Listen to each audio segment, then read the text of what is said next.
This is an Arduino, and this is an ESP32. I will show you how to take a control system designed in Simulink or Python using PID control and neural networks and deploy it on both of these microcontrollers in a distributed setting to mimic a real system. You will also learn how to transfer this data to a PC in real time.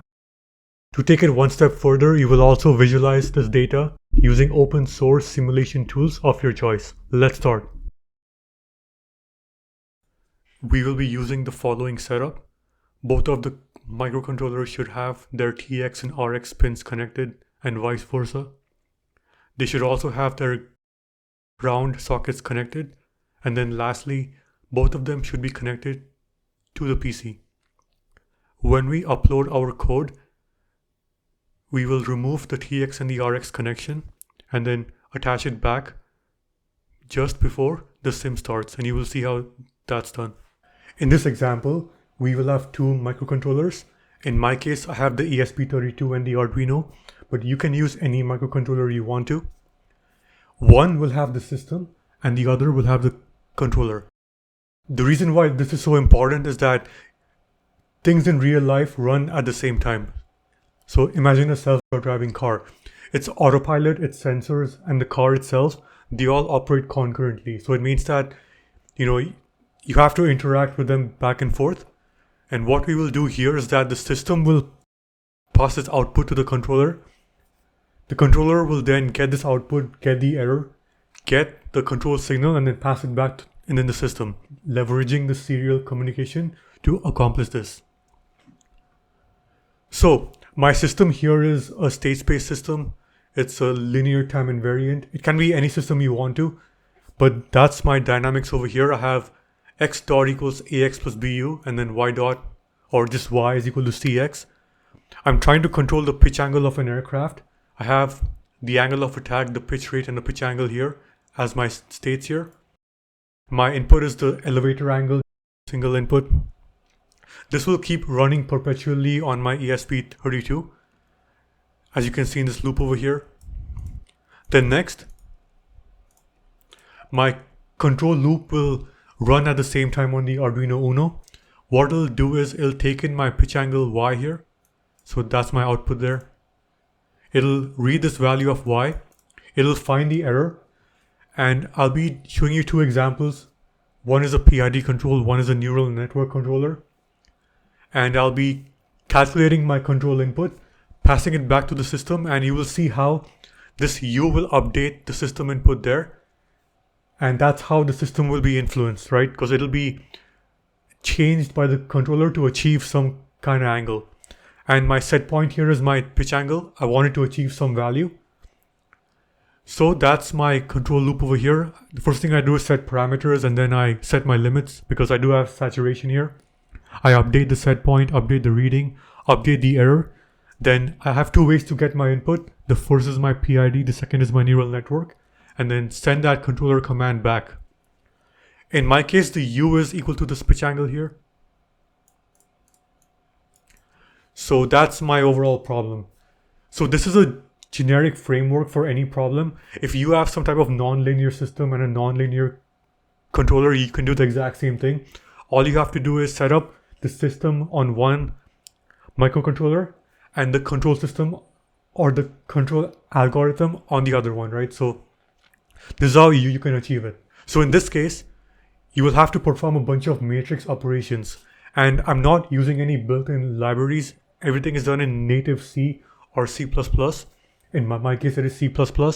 So in this case, I have to do a bunch of matrix math to achieve my goals, right? Because I can't use any sort of like Python, NumPy, or anything like that, since I'm doing everything on low-level applications. So let's go over these equations one by one, and I will show you later in the code how they're implemented. But let's start. The first one multiplies a matrix by an array here. The next one will multiply a matrix by a matrix. So if you see how A times B multiplied by B times C is equal to A times C, because this dimension will cancel out. So you will have the result there. If we keep on going forward, I can add two arrays of some size there. I can also add two arrays of a different size where the number of columns is 1, so it's like a 2D array, which is an actual 2D array. So this all must be the same size, and I can just like add them. I can assign an input to an output there. I can multiply some array by a value. So this R1 will be multiplied by H here. And then lastly, since I'm using a neural network, in my case, I'm be doing the rectified linear unit, or called ReLU, activation function. So you will see how that's applied here. And if you look at an example, I have an array of size 5, or 5 by 1 in this case, 5 rows and 1 column, and the values are -5, -6, 8, 6, and 2. I can then pass in my array here, and then I will apply my ReLU here as an example, and the output will be 0, 6, 8, 6, and 2. The one thing you must pay attention to is that all my methods here are void. So they do not return any value. And I do this because I want to actually modify my result by passing in as a reference. So in C++, you can actually pass in values by reference. So it means that you pass in the memory address and it'll directly update the values there. So in this case, my result here is what's my answer. So it's modifying the memory of the variable. So it means that if I say x is equal to 5, I actually don't need to return x. It's stored in the memory as 5. Now comes the fun part. I'll be showing you how you can actually use your microcontroller data, pass it into Python on your machine, and then load it into FlightGear. Now I've covered this before on another video, but I'll be explaining it once more here because there are a few updates compared to that. So in this case, we have two microcontrollers, port 1 and port 2. They'll be on two ports on our machine. The first thing you have to do is set a bunch of variables here, loading and loaded, as follows. You can use something called PySerial to read serial data. Just to explain that a bit more, if you look at open source software, for example, ROS or robot operating system, or any sort of software that can interact with embedded platforms, they all have a serial tool which lets you read data from any device that's attached to it. For example, my PC is attached to two microcontrollers here, right? So it should read data from them. And serial communication is one way to achieve this. There are many more ways. But for now, PySerial is what we will use. You keep on looping until the simulation stops. You store your data from your serials into arrays, like so. When that's done, you simply stop and you toggle the variables to their opposites. Then you have your arrays in Python. You can do whatever you want to them, plot the data. In my case, I'll be doing a flight trajectory from those arrays. I then append to my FlightGear data, and then I can run it in FlightGear. Now, I've made videos in the past on how you can actually run Python with FlightGear. So I won't be talking about those details here, but you will see again, as a quick recap, how that can be done.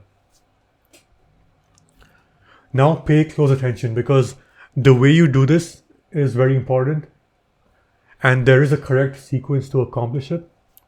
The first thing you do is that you need to have both microcontrollers connected to your PC without the receiver and the transmitter pins connected, because you will have to send data back and forth, but you cannot upload your code if these pins are busy.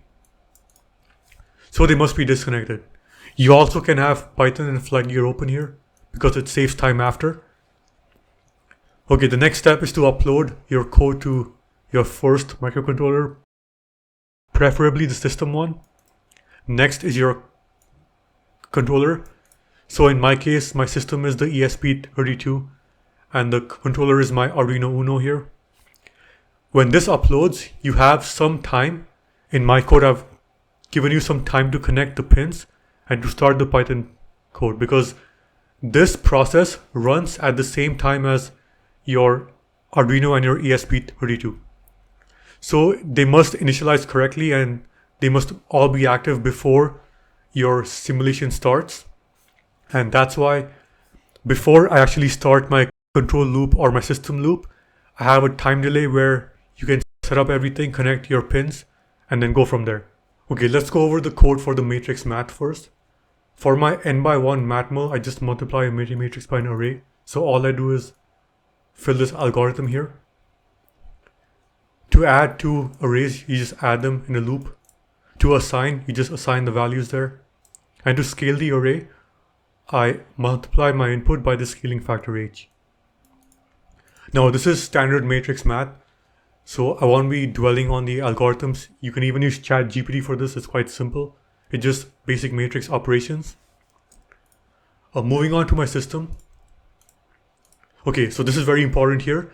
So my specific system is what I have in here. I have a few methods: initialize, sim step, so that's one time step, update controller command, and then return the output. I have private variables for my states, x. I have two intermediate variables here. So product of ax is a times x. I store it in a variable itself. Bu is b times u. I also need my derivative because I need to do that for my simulation time step. I have my outputs y, my input u, a single input, and then my system matrices a and b, along with my sampling time. So in this case, I believe I used 0.005 seconds. Let's look at the controller header file next. I have a few more methods here, but it's quite straightforward. The first one is my constructor. Then I update my reading. So update the sensor reading, calculate the input. So this here is my control algorithm itself. Update my set point. I have two methods for it. You can add as many as you want to. Want to update the error, which is set point minus the output from your system. Want to return the input, which is my control signal, which I want to send back to my system over the serial port. For example 1, I'm using PID. So here's my method to set the PID parameters, the proportional, integral, and the derivative coefficients. Next is to set my saturation limits. And then lastly, I can use this override error if I need to, just for testing. My attributes are my time step, my calculated input, the error at the previous time step, the reading, that is the sensor reading, the total error, set point, KP, KI, KD, my saturation limits, and then this initialize flag here. Okay, moving on to my system source file, which is this one over here. It's on my source folder there. The first thing I do is initialize everything. So in my case, I have my states are 0 at time equals 0, along with my input. That's also 0 here. I set my time step to 0.005. Okay, this part here is very important. So if I look at my state equation, x dot is ax plus bu. I can't do this all in one line. I mean, I could, but it'll look very messy. So I do it in parts. The first one I do is a times x. So this product gets updated because this is initialized to a null array at first. So this is equal to a times x, and then I have b times u. This one is equal to b times u. I can then add them up, so I can store it in dx dt here. So this one is equal to ax plus bu. And then since I'm using Euler's method, I have to multiply it by my time step, so scale array. So this gets scaled down. So this would be the same thing as saying h times ax plus bu. And then I have to update my state. So it'll be x equals x plus h times ax plus bu. Lastly, I can get my output directly because it's just a single value. It'll be my last element, which is the pitch angle in my x array. So moving on, I have two more methods, quite simple. First one assigns the value of u, and the next one returns my output. That's it. Moving on to the controller. This one is a bit more involved, but it is quite detailed as well. When I create my instance, I need to initialize everything correctly. So I just have default values for PID. I have a 0 set point and a default values for saturation. I also initialize everything to 0. It's better to do this because in C++, if you define some variable, it'll be some like random value, right? You want to initialize it correctly so you don't have any issues down the road. I update my reading. And this gets my input here. So this one is my PID controller. So let's go over that. My derivative of the error, which is dE over dt, at the first time step, it must be 0. It can be some random value because that'll cause issues. So this is a if statement here in C++. You can do it in one line. It's 0 at the start. And then it'll be just the error minus the previous error divided by my sampling time, which is once again 0.005. It must be the same in the system and in the controller too. The integral error is just adding the error times your sampling time. When I do this once, I can set this to false because that's no more true anymore. I update my previous error. I can then find my PID input, which is kp times the error itself, plus ki times the total error. That's the integral of the error, plus kd times my error derivative. I can then check for saturation. If it exceeds the min or the max, I just constrain the values. So my pitch angle can be a direct value, or I can just like pass in a distance and a height and then update the set point over there. To update the error, it'll be just set point minus reading. I can then get my input here, just return the value. This one is to set my PID parameters, kp, ki, and kd as follows there. Set my saturation limits and then override the error if I need to, just for testing purposes. Okay, that's the code for my system and my controller. And now let's go on to the code on the microcontrollers itself, and they will use the system class and the controller class. Okay, let's first go over the system because that's very simple. Alright, the first thing I do is create my system instance as a global variable. My time step is 0 and 3000 is my maximum time step there. The setup runs only once, so I initialize my serial speed at 9600 baud rate, and then I give you guys a few seconds to connect the Uno and open the Python, as you had seen before in my sequence page. Now this value can be changed if you need more time, then just increase the value there. That's about 20 seconds. Okay, and then I loop it for some time. So here I have about 3000 time steps. So if the time step is less than the max time step, I can loop. So I perform a sim step. So one time step, I move forward. I get the value of y, return the output, and then I print it. And this will send it to the controller because I'm sending it over the TX pin, and it'll be picked up by the RX pin on the controller itself. If I do have an available serial port, I can get the value, which is a single value which my controller sends back. So this here is my control system input, and then update my command. So this will update the value of u here, and then you will see it affect the system in the next time step. Lastly, we can print stop if need be, and then move forward in time. The first thing I do is just define some bunch of preprocessor directive if I need to use it. I create my controller class instance. I define a test set point, and this can be used based on this setting over here. Downrange, height, and reading value. This is 0 initially. For my setup, I once again have to initialize my serial communication at 9600. It should be the same as the system. I set my PID parameters here, and this I did in Simulink. I set my control limits to minus 90 and 90 degrees. If I define my use test set point, I can directly assign my set point here, but if I don't, I just call this second method, which will input the downrange and the height and then get the set point from there. When that's done, this loop will keep going. So the loop, it does this as follows. When the system sends the output, which is the pitch angle, to my controller, it gets picked up by this line over here. When I have my sensor reading, I convert it to a float because it'll be a string. I update my reading, I update my error, I get my input, and then I just assign the input here. And that's it. I'm done. All I did was take in my system reading, find the error, find the input, and then print it back. So this will send it back to my system, which is my other microcontroller. And now let's see how this is done. Alright, let's go over the Python code for example 1. And what I have here is my conversions file, which converts locations on a map between northeast down and latitude, longitudes, and altitudes.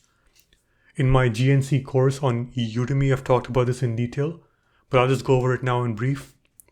So this one converts to X, Y, and Z. Northeast down over here.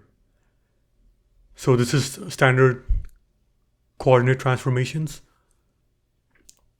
The second method converts it backward from X, Y, and Z. So X is north, Y is east, and Z is down to latitude, longitudes, and altitudes. For both, you need a point of origin. So what this point here represents is where X, Y, and Z is equal to 0. And this is once more a bunch of math here it's a standard formula. In fact, you have to convert your NED to ECEF and then to lat, long, and altitude to get this point over here. Next is, for both of my examples, I have this FlightGear connector class here. And this one, I've talked about this in full detail in my Python FlightGear video, but let's just quickly recap it here. I don't need pandas anymore because I'm not scanning any more files. I make it into a class here. So I initialize all my array points, so latitude, longitude, height, and my control surface deflections. So in this case, it is just my elevator. I initialize my connection with my receiver and my transmitter port, and that's done over UDP. Once again, watch that video to understand more in detail.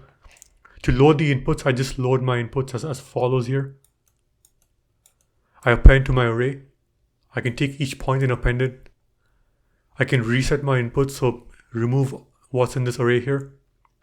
And that's my FDM callback. So this sends to FlightGear and back. It's my flight dynamics simulation loop. And then I can run my simulator like this.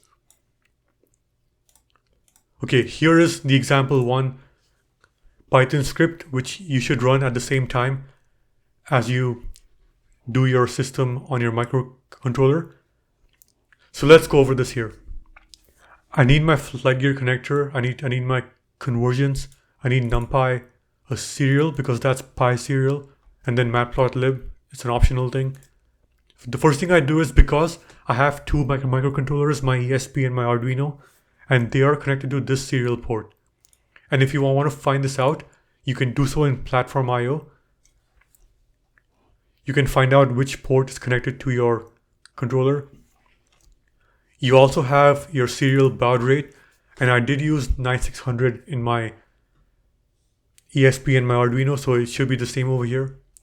I use these ports for my FlightGear connection, so this is done over UDP. My time step is the same, and my number of time steps, that's the same as you saw on my system.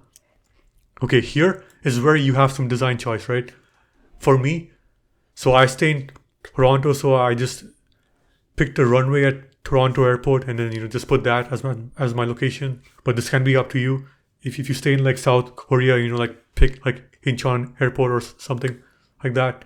If you stay in, let's say, Australia, then pick some airport over there. And that's my altitude here. So that's over the sea level. So this one is my runway heading. So this you can actually get off any airport diagram. Just look up like a Jeppesen chart. If your airport code, for example, is like Sydney, so that's YSSY. Just type in like YSSY airport diagram and you'll see it there. So you can obtain that.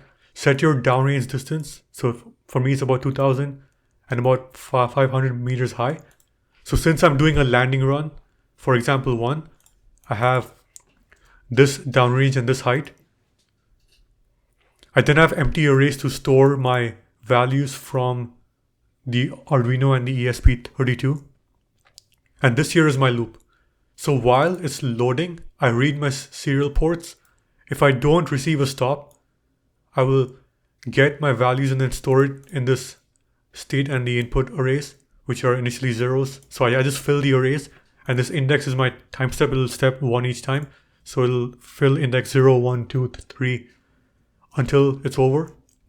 When stop has reached, I reset my variables here, and then I can then pass it to FlightGear. So what I do is, optionally, I can plot my states here. So I can plot my state and my input versus time just to see what I get. And then I can reset my FlightGear inputs and then just loop through this array, assign all the values there, and then do my trajectory. So that's once again Euler's method. So x, y, and z. I update the values for x, y, and z like so. Initially, they are set to my initial starting point, so which is my landing run. I can then use my time step and just do my normal Euler's method. So speed times cosine of psi times cosine of pitch angle. And then here again, it's speed times sine of my heading times cosine of my pitch angle. And then z will be minus speed times sine of the pitch angle, right? Standard stuff. I can then pass in my x, y, and z to my converter, which gets the latitude, longitude, and altitude. Now, why do I say this? Is because FlightGear needs lat, long, and altitude, not x, y, and z. It always uses lat, long, and altitude because it simulates points on a map, right? So you need that. So I get my x, y, and z converted and then pass it into here. So that's it. I can load my inputs like so. And when the inputs are done, I initialize my connection and then I run my simulator. And that's it. And you will see now how this works. Okay, the first thing I do is upload my system code on my ESP32. So let's wait for that to finish.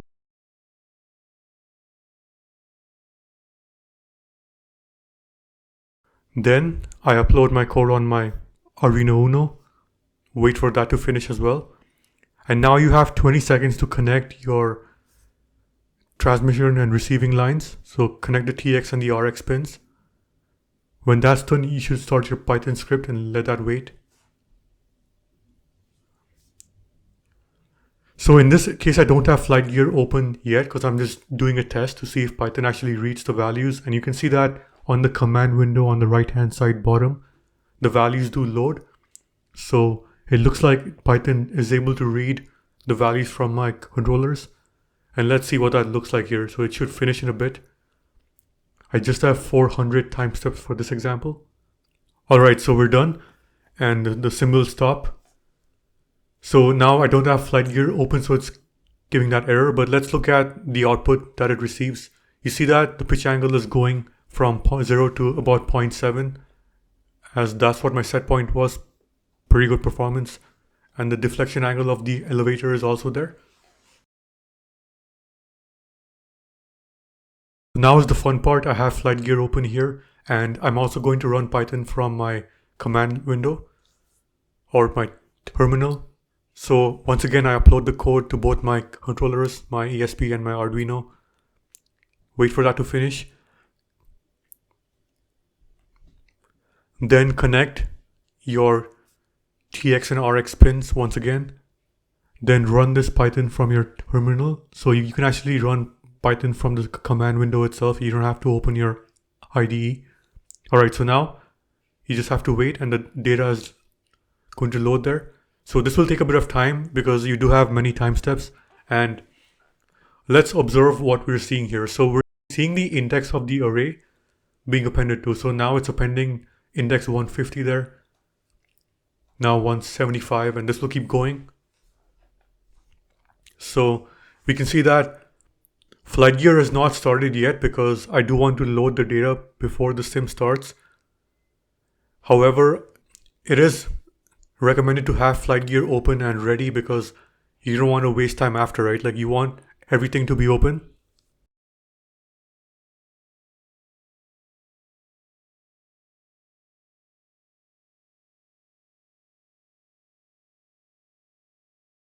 Alright, so it's going to start in a minute here. And there we go. We can see the plane move. The plane is pitching down as per my set point. And we can see that the elevators are moving at the back as well, because we can see that the control system simulation looks like this on FlightGear. So it's essentially like a landing sim. It's quite straightforward, nothing too fancy. But we can see that the data being passed from your controllers, your Arduinos or whatever else, it can be read here. So we can perform an end-to-end flight sim of some type of control algorithm here. In this case, it is simply a pitch angle set point, because we want to make the plane pitch down or up for a landing application. And let's run the sim here for now. And this can be at any airport you want to.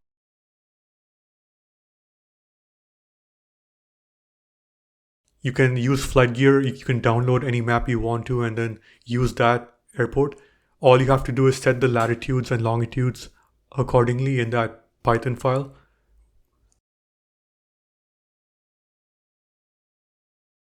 So it should stop soon when we get to the landing point, and then the sim will restart. So yeah, that's it for example 1, and example 2 will be a similar case, but we'll look at neural networks instead and do a takeoff instead of a landing run. So let's now go over there. In the meantime, just enjoy this. So in my example 2, I replaced my PID controller with a neural network. Now you might be wondering how I did this and how I trained my network. Just keep in mind that this network is far from perfect. It's not a 100% accurate network, but I did get it to accomplish something at least, and you will see how I did it here. The first thing I did was get my training data, right? For AI algorithms, you must get your training data. So let's go over that now. I used pandas to read a CSV file, which I have included in the link. So let's just explore that now here.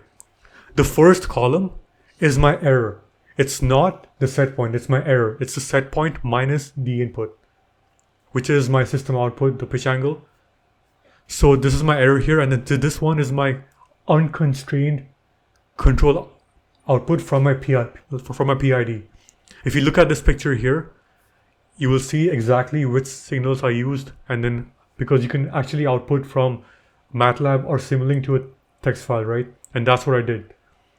It's very nice to design a PID or some type of controller in Simulink, update it, get your test points by just exporting it to the workspace and then using that here. So I output my error and this U there. So what I have is a bunch of data which just maps this error to the control input. You can see that it's not very convincing. You just like random numbers there, but you know, for example, this is like it jumps very high. It's like minus 56 for some reason. But you see how we have some data, right? We have data to train some kind of network to accomplish our goal. I'm using PyTorch for this. You can even use TensorFlow if you want to. The first thing I did was I set my random seed, because in neural network frameworks, PyTorch, TensorFlow, it does assign the weights randomly. And what I want to do is minimize bias. I want to minimize any sort of bias in my training. So if you look at this article by Andrej Karpathy, he talks about how he sets the manual seed for better training outcomes, and you will get the same data each time. So that's good. I set my number of training samples as 150. I create my training arrays here, X and Y, and then I just store the values from this raw data into my arrays there.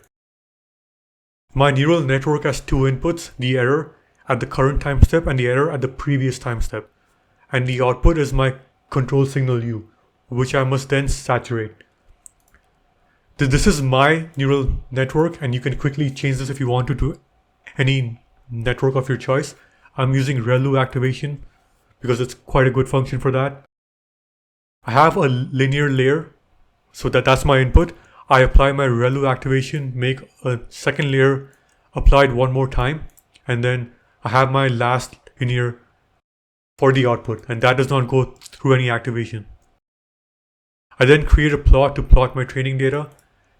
I trained this about 1,000 times, so I must change that here. I make tensors for the inputs and the outputs. I define my loss function and my optimizer. I train for about 1,000 times. I have 1,000 epochs or epochs. I'm not sure how you say it. I forward pass. I get my loss. I then back propagate and then update my weights of my neural network. I then record my data and then just plot it over time to see how it works. When I've trained it, I perform an inference, which is a forward propagation. So I'm just putting in the numbers here and I can see what they are. So this can be some non-zero number. Let's say like minus 0.75, for example. And the previous error can be 0. I then assign my input. I then do my inference, and that's it. Now is the fun part where I can actually test my neural network to replace my PID. So what I did was I made my state space matrices here one more time. I initialized my previous error, and then I just set a number of time steps there. And all I do is I get my error. I assign it to my neural network, which is this one here. The last step is to update the previous error to my error here, which is this one. Alright, so this plot shows you things in detail. I have my training data at the top.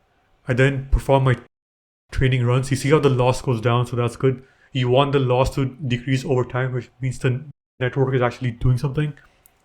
It's actually training accurately. And then I have my inference run. So you see how it's not bad. I mean, there is a steady state error, but at the same time, it's not terrible. You do follow my set point there. I have a ramp set point here and then a step set point over there. And you see how it follows the path. If I, for example, change some parameters, let's say I just use maybe 2 epochs. And if I rerun this, you see how it's a lot worse because my loss has still a high value there. And my inference is so bad, right? Like it's going so much over the set point. So the more you have, the better it is. Let's say like 500 epochs. Okay, it's not bad. It's still quite good. The loss kind of, you see, like after 200 epochs, the loss kind of drops and then it stays there. I think if you have 250 or more, it should be fine. But the more you have, the better it can be. If you think you can do better than me, then for sure, let me know in the comments below. And now let's go on to the code in C++. Okay, let's go over the microcontroller code for the second example. It's not that different from the first one. Mainly the controller is now a neural network instead of just being a PID controller. The system stays the exact same. We have my initial states, my input, my A and B matrices. Nothing has changed here. And even in the system class, it's all the same, as you can see. But the controller has a bunch of updates. Before that, however, the matrix math has one more update here for neural networks, and that is this one here, where you can multiply 2 matrices of arbitrary size. So this one, a matrix of size A times B can be multiplied by a matrix of size B times C to give you a matrix of size A times C, right? Because the inner dimensions always cancel out. Another one which I added was the addition, but for the case where we have a vector, so it's instead of just being a row, it's a row and one column, so R1 by 1. And since that's always a column, it'll just be, you just get the index 0 here and you can do the whole addition. So it's the same as this top one, but it's just that instead of index I, it'll be index I0. Another last method I have is my ReLU. So the rectified linear unit says that if the value is less than 0, it'll be 0. But if it is more than 0, it'll be the value itself. So it's like saying maximum of that value and 0. So that's what I'm doing over here. My controller code on my Uno has changed a bit. So let's go over the controller class now. I have no more of a PID's input, so that's all gone. I just have my input, my error, my previous error, then my reading, and my default values for the set point and the saturation. The biggest addition here is my inference. So that's my neural network itself. And the parameters for my neural network are over here. Now you might be wondering, how did I get this? Remember in Python, with your machine learning frameworks, PyTorch, TensorFlow, you can actually get your final neural network weights by simply going like this, weight.data. So for example, my model here is a bunch of layers in it. So that's layer 0, layer 2, and layer 4 by index. So 0, 1, 2, 3. At the end of this loop here, I can extract my weights, and this is what I have. And when I do my inference, I will use my weights and my biases too. So to get the bias, you just have to write model, for example, 2.bias, and we can get the bias there. Or if you do even model 2 or .bias.data, you can get the same thing, right? So that's over here. So let's look at the inference step. It's basically a neural network is nothing else than matrix math. Now we do assume that the network is fully connected. So it means that every node connects to every other neuron. In that case, it is matrix math. So it'll just be you getting your input, multiplying it by the first layer, doing a forward propagation, adding a bias, doing my ReLU activation, once more a forward propagation on the layer 2, then applying the bias there, doing the second ReLU activation, and then finally the output propagation where I don't have any activation. I then apply my bias and then I get my output. There are, once again, so many other videos that talk about neural networks and math, so I do recommend you watch those. But the key takeaway here is that if the network is fully connected, which means every neuron connects to every other neuron, it is nothing else than a bunch of matrix operations. So to get my input, I actually have to assign my neural network input there, do my inference, and then get the output. So I can just update it directly over here, and that's it. I have to do my saturation check, of course. So when that's done, I have my remaining controller class, that's the exact same.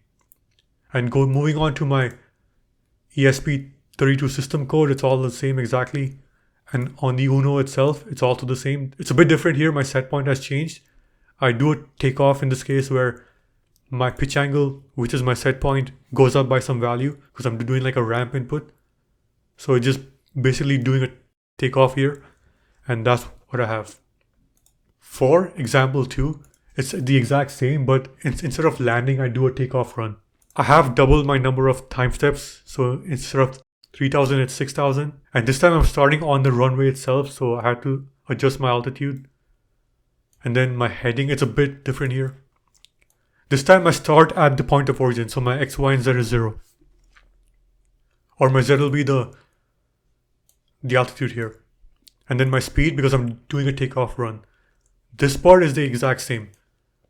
I load my values from my ESP32 and my Arduino and assign the arrays as follows. When it's done, I can reset my FlightGear inputs and then do a takeoff run. So initially, I want the plane to go along the ground, right? I do this trick here where I iterate I from minus 500 to time. And the first 500 time steps from minus 500 to 0, it'll have a 0 pitch and elevators because it's just going along the ground. It's just doing a takeoff run. And then I update X, Y, and Z, get my latitude, longitude, altitude, and assign it to the inputs here on FlightGear side. When my I is more than 0, I can actually use my theta and delta because that's when I pitch up the airplane, and that's when I can use my microcontroller outputs here. So that's what I do there. Quite straightforward. Then lastly, it's the same thing. I initialize my connection and then I run my simulator. Let's see what example 2 looks like. So for example 2, it's pretty much the exact same procedure. Make sure you load your microcontrollers. Then you have that specified time to load the Python script and connect the receiver and the transmitter pins. This time, since the sim takes longer, it does take a bit more time to pass the data from your Arduinos to your Python. So I have about 6,000 time steps in my case, although you can change this value if you want to. It took me about 5 minutes to pass the data there. On the top right, you can see that it's on iteration 5500 approximately. When that's done passing over, the sim will start one more time. In this case, my aircraft is starting on the ground. Since I'm doing a takeoff run, it will not start in the air. I did pick the same runway as before. You could pick a different runway if you want to. Just adjust the parameters accordingly. And there we go. So the sim starts, the plane is doing a takeoff run. At this point, the control data is not being passed here because I'm not begin my takeoff yet. Once the takeoff begins and the plane pitches up, that's when the control inputs are used. Alright, so now we begin the actual takeoff itself, where I'm using the data from my Arduino passed to my Python script. So the plane will pitch up, pitch down, and pitch up again. If you change your view, you should also see the elevator deflection, because I did pass in my control signal as well, which is the elevator movement of this aircraft. And FlightGear lets you visualize not only the state of the aircraft, but also the movement of its actuators. For example, ailerons, rudders, and elevators. You can see it move in your sim, so it gives you like a realistic view. The plane is pitching up very steeply because I did assign my set point to be quite a steep angle. It'll be at least like 50 or 60 degrees, so the takeoff is mostly a vertical takeoff.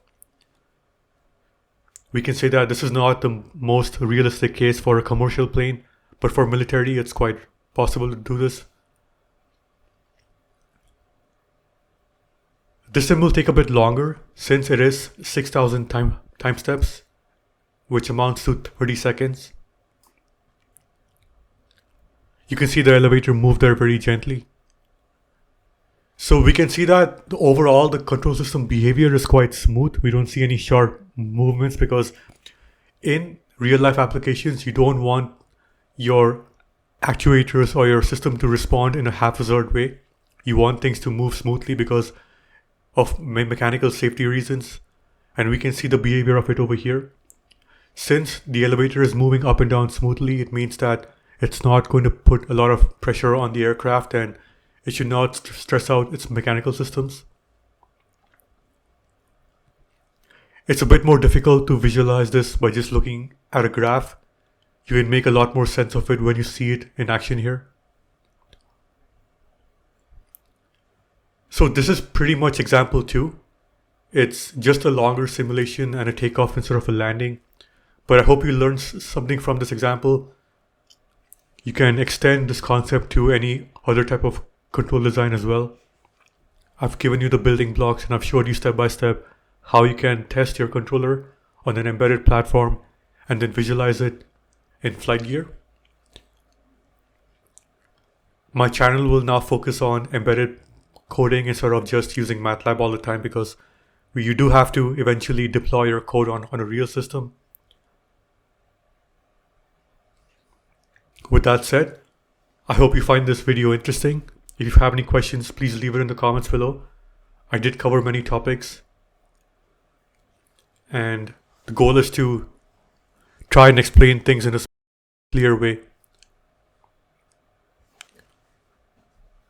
So that's it for the video. Thank you for watching.